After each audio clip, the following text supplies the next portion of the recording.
magacayga waxaa la Axmed Saalax Axmed yaa marka salaamaysaa dhammaan dadweynaha oo islaamka oo dhan ayaa salaamaya wax aan soo koobi kara hadda ma jiraan ciid wanaagsan magacayga waa Cabduqaadir Maxamed Xasan munaasabadan maanta ee ka dhacday qowda aad iyo aad ayaan ugu faraxsanahay halkaana waxaan ka salaamayaa anoo ka faa'iideysanaya TV-ga Journal Soomaali Journal waxaan ka salaamayaa xaaskeyga qaaliga ah Safiya Maxamed Sabriye iyo carruurteeda oo kala ah Maxamed Cabduqaadir Xasan Cabduqaadir iyo Khatre Cabduqaadir iyo Anis Cabduqaadir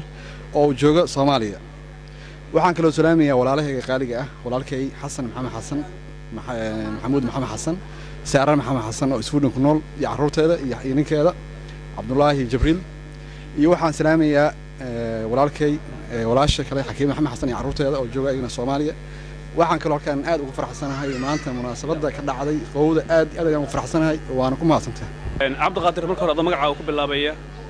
sideed u aragtaa munaasabada maanta Soomaalida qowda ay isugu yimaadeen halkan xashaallah munaasabad aad iyo aad u muhiim ah ka dhacday halkan waana markii ugu horeysay oo magaalada qowda inta sano aan deganaa waana xaflad sidaan oo kale qiimahan iyo muhiimadda la aan arko runtii farxadda ma la soo koobi karo waliba waxay ku soo beegmatay maalin ummadda muslimiinta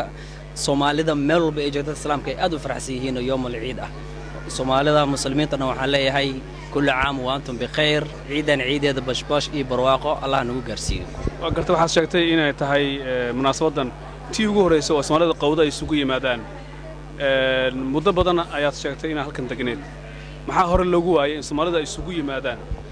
wallahi Soomaali waa iska taqaanaa tirada Soomaalida way yareed dad badan oo quality la xiligaas way deganayeen laakiin waxa yaraa qadartii ayaa dhineed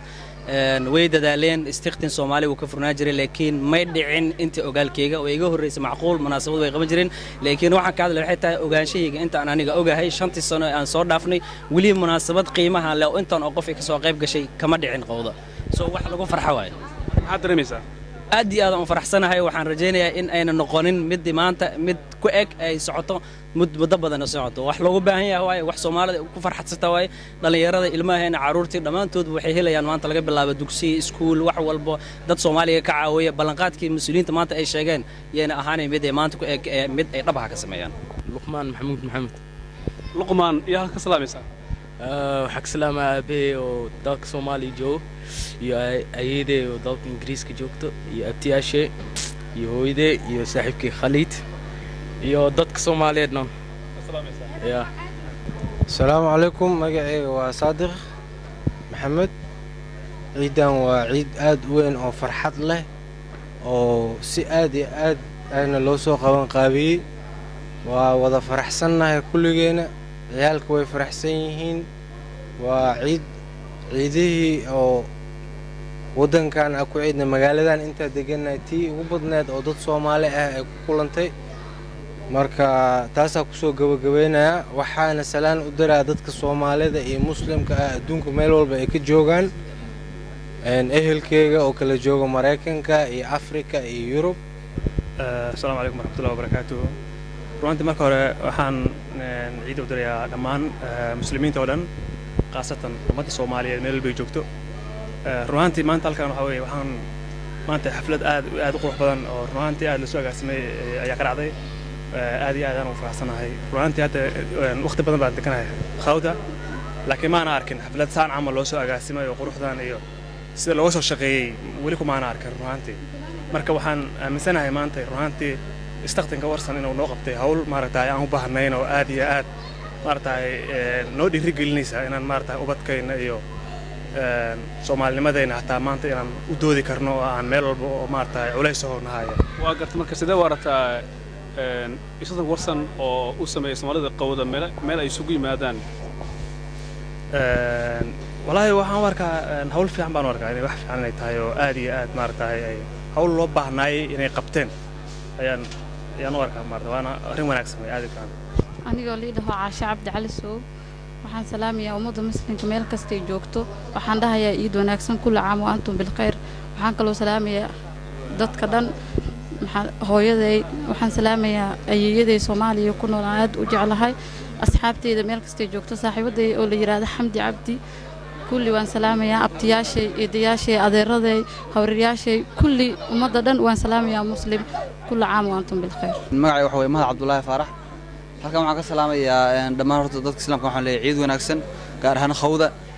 waxaan u tahdineynayaa jaaliyada cusub oo maanta aan furnay haddaan nahay reer khawda aad baan ugu faraxsanahay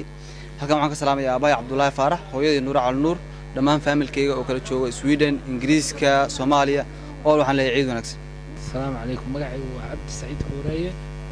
وحن سلام يا أول ضدك الصوماليات قال هان قرابة ضيدة ملك السوي شوين والسلام يا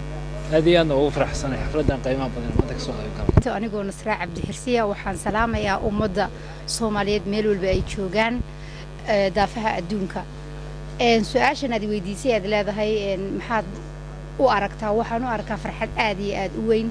فرحة قيمة إيقاية بدن له أنا جودتك الصوماليات أو إلى هاي معركة نوجرت ما أنت إن دافع دون كانوا كل دات صنع هاي مجال خودنا سيجارة هن أنا آدي أقوبهن أولو العين كاسو كلا أو أنا قدن ومد واحد أنا قدقة ميل سوكا يكنا أنا دنا هاي جاي حولها هاي أنا قدر حيا أنا معركة سي مرينو مركا وفرحة ولا الكوب كريم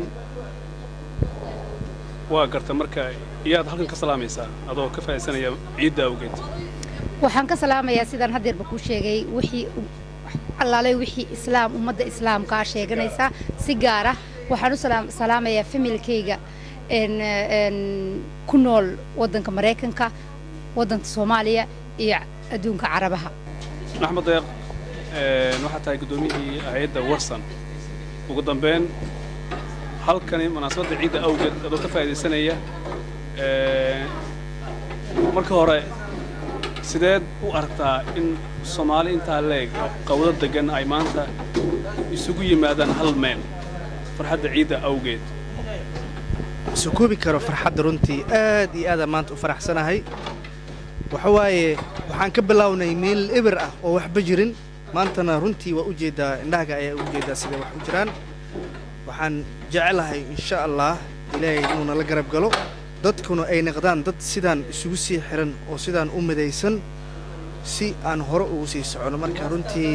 aad iyo aad ayaan u faraxsanahay in actionkii ugu horeeyay uu sameeyay istakhtinka Warsan